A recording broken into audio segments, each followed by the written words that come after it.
John and I used to travel together. When John got back from all that time in Vietnam in prison, was released, he decided he wanted to go back to stay in the military, and he was assigned to the United States Senate and to the military office there that travels with senators when they travel abroad. And John and I put in a couple 100,000 miles together. And on our way to, I think I was going to either China, I forget what the destination was, China, I think. And we stopped in Hawaii. And the chief naval of operations was there, showing me around. They did an event for me. And John kept looking at your mom. Oh, I'm serious. And he said, God, she's beautiful. I said, yeah, she is, John. And I said, well, I'll go up and say hi to her. She said, no, I'm not going to do that. Well, as your mom, I won't go into more detail, but I'll tell you, I insisted that they meet. And I take credit. I take credit for you guys. And I just told your mom. John and I had something in common. We both married way above our station. Way above our station. Cindy, or I should call you Madam Ambassador, thank you for all you've done, all you do, you continue to do. Jack and Bridget, the entire McCain family, and all those who love the McCain family.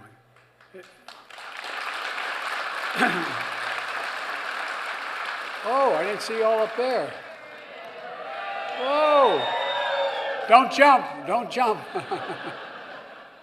Well, I tell you what, it's an honor to be with you. It's a genuine honor. Governor Hobbs, you've done an incredible job. You've been a leader and defender of democracy, and you've always been available when I've called, and I hope I've been available when you called as well. Ladies and gentlemen, distinguished guests, in the end, John McCain thought about the beginning. 5 years ago, as John was dying from brain cancer, John wrote a farewell letter to the nation that he said that he served so well in both war and in peace.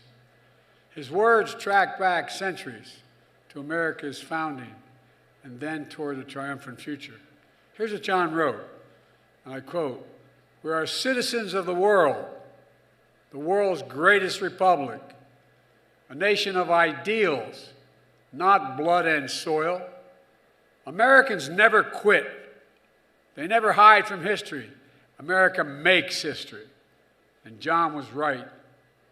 Every other nation in the world has been founded on either grouping by ethnicity, religion, background. We're the most unique nation in the world.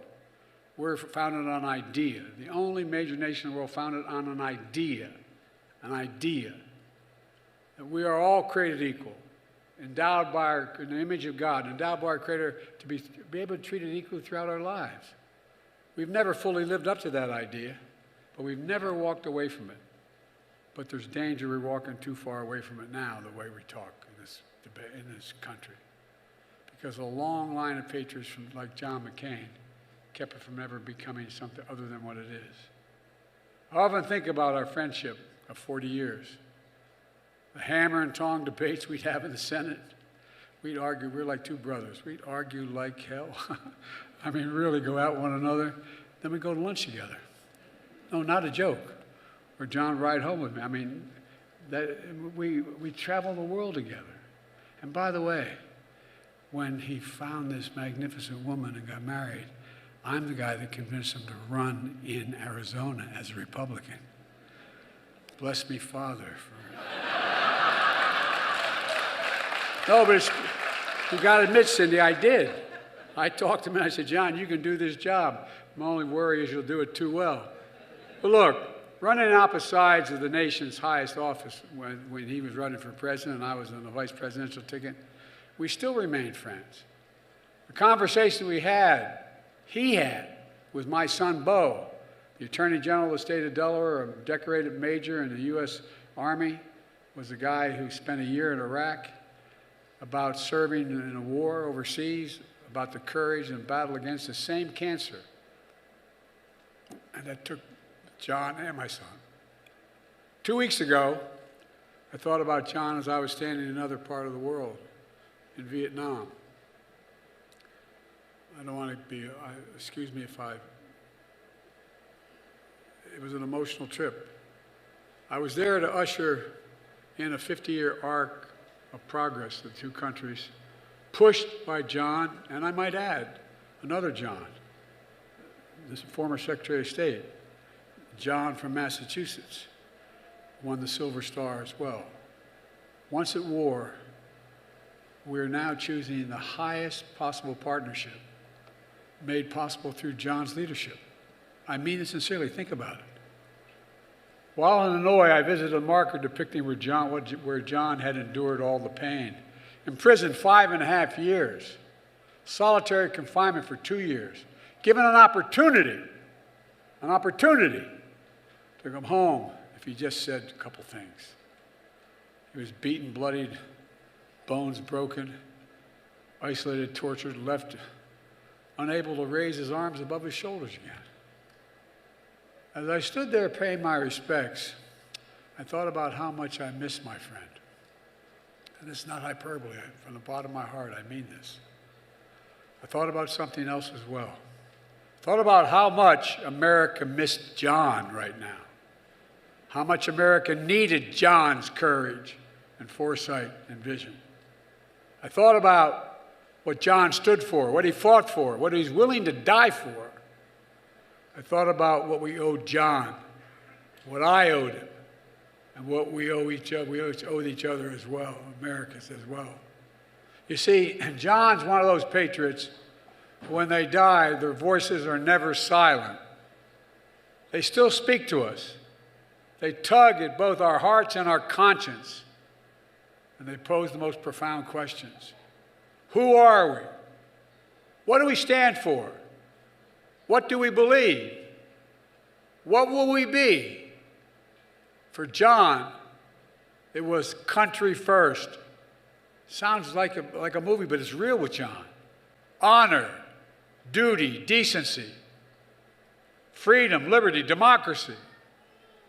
And now history has brought us to a new time of testing. Very few of us will ever be asked to endure what John McCain endured. But all of us are being asked right now, what will we do to maintain our democracy? Will we, as John wrote, never quit? Will we not hide from history, but make history? Will we put partisanship aside and put country first? I say we must, and we will. We will. But it's not easy. It's not easy.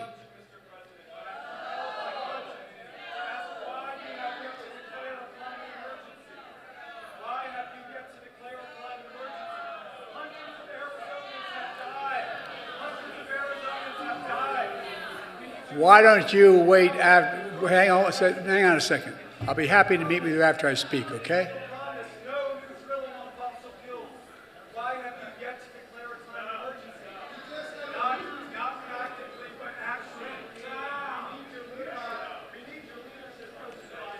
Well, I tell you what, if you shush up, I'll meet with you immediately after this, okay?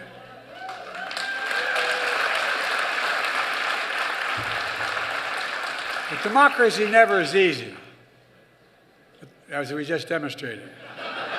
The cause is worth giving our all, for democracy makes all things possible. Let me begin with the core principles. Democracy means rule of the people, not rule of monarchs, not rule of the money, not rule of the mighty. Regardless of party, that means respecting free and fair elections, accepting the outcome, win or lose. It means you can't love your country only when you win.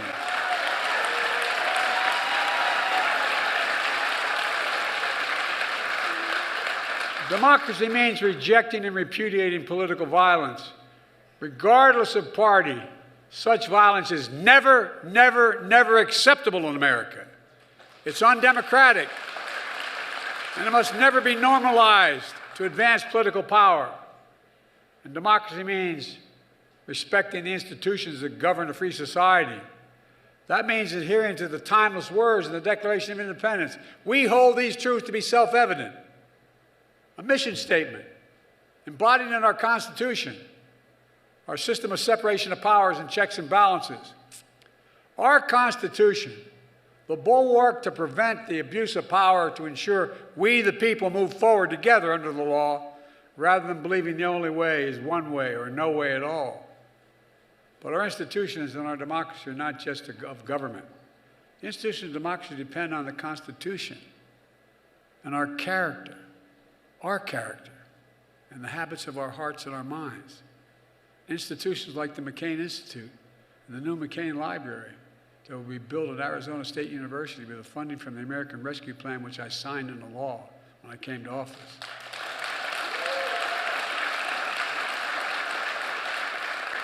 A library that's going to house John's archives, host dialogue and debate, inspire future leaders around the world to serve tens of thousands underserved Arizonans as a reminder of our obligation to one another. These principles of democracy are essential in a free society, but they have always been embattled. Today, let's be clear. While we've made progress, democracy is still at risk. This is not hyperbole. It's a simple truth. A simple truth. I've made the defense and protection and preservation of American democracy the central issue of my presidency. From the speech I made at Gettysburg in the inaugural address to the anniversary of January 6th insurrection, to Independence Hall in Philadelphia, to the speech I made at Union Station in Washington. I've spoken about the danger of election denialism, political violence, and the battle for the soul of America. Today in America, to honor an institution devoted to the defense of democracy, named in honor of a true patriot, I'm here to speak about another threat to our democracy that we all too often ignore. The threat to our political institutions, to our Constitution itself, and the very character of our nation. Democracy is maintained by adhering to the Constitution and the march toward perfecting our union by protecting and expanding rights with each successive generation, including that little guy. He's going to talk about it. And it's okay. In my house, kids prevail, okay? This adherence isn't optional. We can't be situational. We can't be only there when it's good for yourself. It's constant and unyielding, even when it's easy, and most important, when it's hard. For centuries, the American Constitution has been a model for the world, with other countries adopting we, the people, as their North Star as well. But as we know how damaged our institutions of democracy, the judiciary, the legislature, the executive, have become in the eyes of the American people, even the world, from attacks within the past few years. I know virtually every major world leader. That's what I did when I was a senator, as vice president, and now. Everywhere I go in the world, and I've met now with over 100 heads of state of the nations of the world. Everywhere I go, they look and they ask the question, is it going to be okay? Think about this. First meeting I attended of the G7, the 7 wealthiest nations in the world, in Europe, the NATO meeting. I sat down, it was in January, after being elected, the late January, early February, and it was in England. And I sat down, I said, America's back. And Macron looked at me and he said, Mr. President, for how long? For how long? And then, the Chancellor of Germany said, Mr. President, what would you think if you pick up the paper tomorrow, the London Times, and it said 1,000 people broke down the doors of Parliament, marched and killed 2 bobbies in order to overthrow an election of the new Prime Minister? What would you think then? What would America think? What would we think? The leading nation in the world, having gone through what we went through. And many of you travel internationally. Many of you know people from around the world.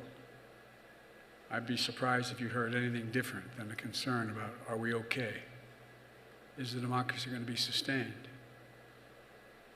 For that institutional damage, we see distrust and division among our own people. I'm here to tell you We lose these institutions of our government at our own peril. And I've always been clear, democracy is not a partisan issue. It's an American issue. I've come to honor the McCain Institute and Library because they are a home of a proud Republican who put his country first. Our commitment should be no less, because democracy should unite all Americans, regardless of political affiliation. And there's something dangerous happening in America now. There's an extremist movement that does not share the basic beliefs in our democracy. The MAGA movement. Not every Republican, not even a majority of Republicans adhere to the MAGA extremist ideology. I know because I've been able to work with Republicans my whole career. But there's no question that today's Republican Party is driven and intimidated by MAGA Republican extremists. Their extreme agenda, if carried out, would fundamentally alter the institutions of American democracy as we know it. My friends, they're not hiding their attacks. They're openly promoting them, attacking the free press as the enemy of the people, attacking the rule of law as an impediment, fomenting voter suppression and election subversion. Did you ever think we'd be having debates at your stage of your careers where banning books and burying history? Extremists in Congress more determined to shut down the government, to burn the place down, than to let the people's business be done. Our U.S. military, and this is not hyperbole, I've said it for the last 2 years, is the strongest military in the history of the world. Not just the strongest in the world, in the history of the world. The most diverse, the most powerful in the history of the world. And it's being accused of being weak and woke by the opposition. One guy in Alabama is holding up the promotion of hundreds of these officers. Frankly, these extremists have no idea what the hell they're talking about. No, I'm serious. They're pushing a notion the defeated former president expressed when he was in office and believes applies only to him. And this is a dangerous notion. This president is above the law, no limits on power. Trump says the Constitution gave him, quote, the right to do whatever he wants as president, end of quote. I've never heard a president say that in jest. Not guided by the Constitution or by common service and decency toward our fellow Americans, but by vengeance and vindictiveness. We see the headlines. Quote, sweeping expansion of presidential power. A goal to, quote, alter the balance of power by increasing the president's authority over every part of the federal government, end of quote. What do they intend to do once they erode the constitutional order of checks and balances and separation of powers? Limit the independence of federal agencies? Put them under the thumb of a president? Give the president the power to refuse to spend money that Congress has appropriated if he doesn't like what it's being spent for? Not veto, it doesn't like what it's being spent for, it's there. Get rid of long-standing protections for civil servants. Remember what he did as he was leaving office. He imposed a new thing, the civil service, but then he imposed a new schedule. Schedule F was called. These civil servants had to pledge loyalty to the president, not the Constitution. They did not require any protections of the president to be able to wholesale fire them if he wanted, because they had no civil service protection. One of the first things I got rid of when I became president. Just consider these as actual quotes from MAGA, the MAGA movement. Quote, I am your retribution. Slitting throats of civil servants, replacing them with extreme political cronies. MAGA extremists proclaim support for law enforcement only to say, quote, we must destroy the FBI. It's not one person. It's a controlling element of the House Republican Party. Whitewash attacks of January 6th by calling the spearing and stomping of police quote, a legitimate political discourse. Do you ever think you'd hear leaders of political parties in the United States of America speak like that? Seizing power, concentrating power, attempting to abuse power, purging and packing key institutions, spewing conspiracy theories, spreading lies for profit and power to divide America in every way, inciting violence against those who risk their lives to keep America safe, weaponizing against the very soul of who we are as Americans. This MAGA threat is a threat to the brick and mortar of our democratic institutions. But it's also a threat to the character of our nation that gives our Constitution life, that binds us together as Americans in common cause. None of this is surprising now. They've tried to govern that way before, and thank God they failed. But they haven't given up. Just look at recent days. There are accusations of treason against the major news network because they don't like its coverage. I don't know what the hell I'd say about Fox if that becomes the rule. But think about it. I'm joking, but think about it. Tomorrow, I have the honor of overseeing the change of responsibilities of the chairman of the Joint Chiefs of Staff of the United States military. From one genuine hero and patriot, General Mark Milley, to another, General C.Q. Brown. Both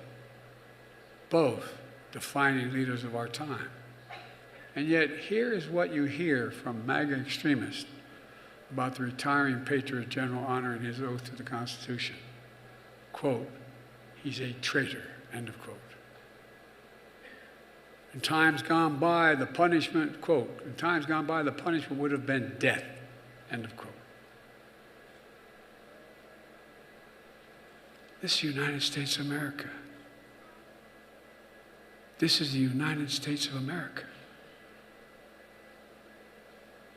And although I don't believe even a majority of Republicans think that, the silence is deafening. The silence is deafening. Hardly any Republican called out such heinous statements. Just as they watched one MAGA senator outrageously said blocking the promotions of hundreds of top military leaders and affecting not only those leaders but their families, their children. MAGA extremists claim support of our troops, but they're harming military readiness, leadership, troop morale, freezing pay, freezing military families in limbo.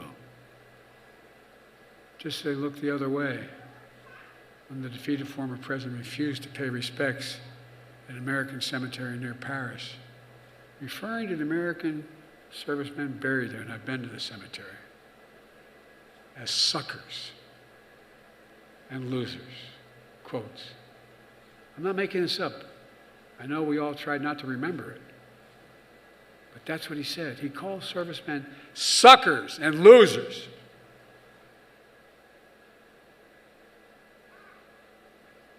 Was John a sucker? Was my son Bo, who lived next to a burn pit for a year, came home and died? Was he a sucker for volunteering to serve his country? The same guy who denigrates the heroism of John McCain. It's not only wrong, it's un-American. But it never changes. The MAGA extremists across the country have made it clear where they stand. So the challenge for the rest of America, for the majority of Americans, is to make clear where we stand. Do we still believe in the Constitution? Do we believe in the basic decency and respect? The whole country should honestly ask itself, and I mean it sincerely, what it wants, and understand the threats to our democracy. I believe very strongly that the defining feature of our democracy is our Constitution. I believe in the separation of powers and checks and balances, that debate and disagreement do not lead to disunion. I believe in free and fair elections and a peaceful transfer of power. I believe there's no place in America, none, for political violence. We have to denounce hate, not embolden it. Across the aisle, across the country, I see fellow Americans, not mortal enemies, We're a great nation because we're good people who believe in honor, decency, and respect. I was able to get the infrastructure bill passed. It's over $1 trillion. The majority of it so far has gone to red states who didn't vote for me because I represent all of, no, I'm serious. I represent all Americans, wherever the need is. And I believe every president should be a president for all Americans. To use the office of the president to unite the nation, uphold the duty to care for all Americans. I've tried my very best, and I'm sure I haven't met the test of all of you want me to meet. But tried my very best to meet the highest standards, whether you voted for me or not. Because that's the job, to deliver light, not heat, to make sure democracy delivers for everyone, to know we're a nation of unlimited possibilities, of wisdom and decency, a nation focused on the future. I've spent more time with Xi Jinping than any world leader has. 68 hours alone with just he and I and an interpreter. Traveled 17,000 miles with him here and in China. On the Tibetan plateau, he turned to me and he asked me, he said, "Can you define America for me?" And I was deadly earnest. I said, "Yes." In one word, possibilities. We in America believe anything's possible if we try it. Anything we do together, we can get done. We faced some tough times in recent years, and I'm proud of the progress we made as a country.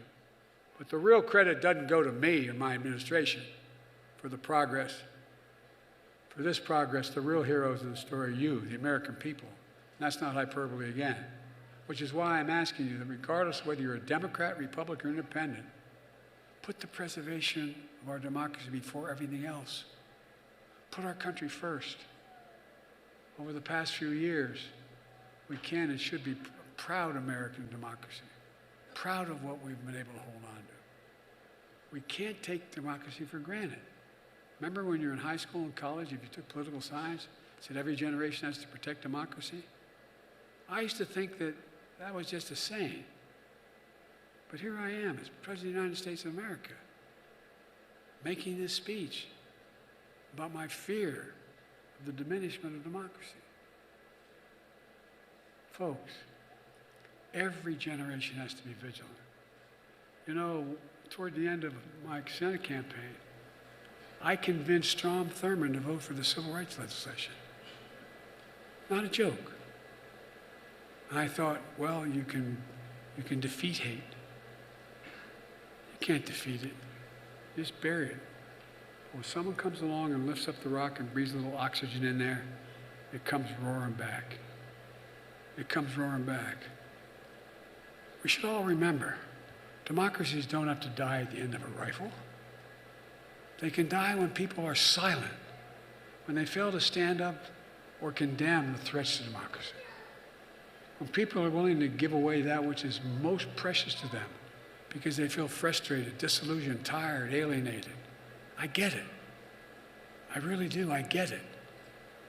For all its faults, though American democracy remains the best path forward to prosperity, possibilities, progress, fair play, equality.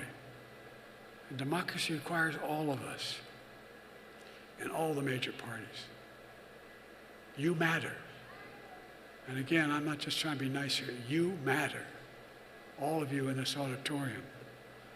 Because history and common sense tell us that we can change things by adhering to our Constitution and our institutions of democracy. Our task, our sacred task of our time, is to make sure that they change, not for the worse, but for the better. That democracy survives and thrives, not be smashed by a movement more interested in power than in principle. It's up to us, the American people. In my view, the more people vote, the more engaged the whole nation becomes, the stronger democracy will be.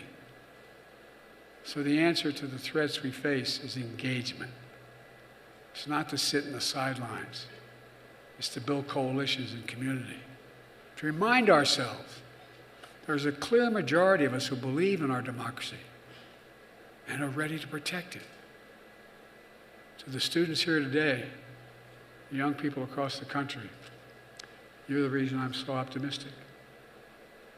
I know I don't look it, but I've been doing this for a long time.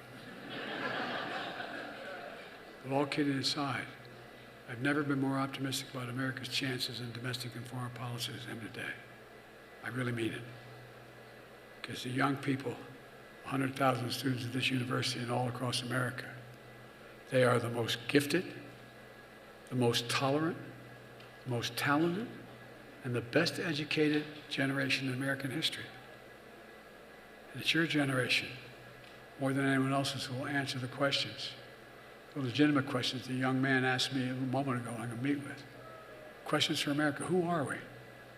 What do we stand for? What do we believe? Who will we be? It's not your burden alone, but your generation will not be ignored, will not be shunned, will not be silent. I've said it before. We're at an inflection point in our history. One of those moments that not only happens once every several generations, it happens once every 8 or 9 generations, where the decisions made in a short period of time we're in now are going to determine the course of this country and the world for the next 6 or 7 decades. So, you, me, every American who's committed to preserving our democracy and our constitutional protections, we carry a special responsibility. We have to stand up for American values embedded in the Constitution, the Declaration of Independence, because we know that MAGA extremists have already proven they won't. You know, Madeleine Albright wrote a book, former Secretary of State, saying we're the essential nation. We are, and I think you've sensed it abroad, Cindy, haven't you? Any room I walk into, no matter what heads of state I'm with, everything stops. Not because of Joe Biden, but because I'm President of the United States of America. We are the essential nation. We are the essential nation. The rest of the world's looking. So we have to stand up for our Constitution, our institutions of democracy, because MAGA extremists have made it clear they're not going to. History's watching. The world is watching. And most important, our children and grandchildren will hold us responsible. So let me close with this. In 3 years, we'll commemorate the 250th anniversary of the signing of the Declaration of Independence. A moment not only about our past, celebrating all we've done, but a moment about the future, but all we can be, still be. Imagine that moment and ask, what do we want to be? Now's our time to continue to choose and secure a sacred cause of the American democracy. I know we can meet this moment. John knew we could meet this moment. He believed, as so many patriots before him did, the character, destiny, in our own lives, in the life of this nation. He believed in us. That's what we see in the McCain Institute and Library, and every day places across America doing extraordinary things. And remember that the soul of America depends on the souls of all Americans. How we choose to see our nation, how we choose to see ourselves, how we choose to lead, not only by the example of our power, but by the power of our example. So let's never quit. Let's never hide from history. Let's make history. If we do that, we'll have done our duty to our country and to each other. Future generations will say, we kept the faith. We'll have proved, through all its imperfections, America is still a place of possibilities, a beacon for the world, a promise realized, where the power forever resides with we, the people. That's our soul. That's who we truly are. That's who we must always be. And that's why I've never been more optimistic about America's future. We just need to remember who we are. We are the United States of America. There is nothing beyond our capacity when we act together. Well, God bless you all. May God bless John McCain and his family, and may God protect our troops. Thank you.